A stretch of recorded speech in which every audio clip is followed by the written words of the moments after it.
प्रेम, ज्याला आपण सर्व सुखाचा महासागर समजतो, तिथेच माणसाला सगळ्यात जास्त अश्रू आणि दुःख का मिळतं? कधी विचार केलाय? आज आपण याच कटू सत्याचा शोध घेणार आहोत। जेव्हा आपण कोणावर स्वतःपेक्षा जास्त प्रेम करतो ना, तेव्हा नकळत आपण आपल्या सुखाच्या चाव्या त्या व्यक्तीच्या हातात देऊन टाकतो। समोरची व्यक्ती आपल्याशी कशी वागते यावर आपलं हसणं आणि रडणं ठरू लागतं। आणि इथेच आपली सगळ्यात मोठी चूक होते। आपण त्यांच्याकडून अशा अपेक्षा ठेवतो ज्या कदाचित ते कधीच पूर्ण करू शकत नाहीत।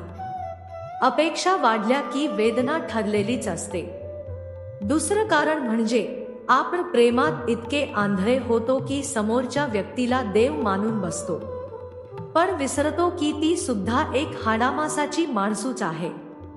जेव्हा ती माणूस म्हणून चुकते, बदलते किंवा आपल्याला गृहीत धरू लागते, तेव्हा आपला तो देवासारखा मानलेला भ्रम तुटतो आणि त्या भ्रमासोबतच आपलं हृदयही तुटतं।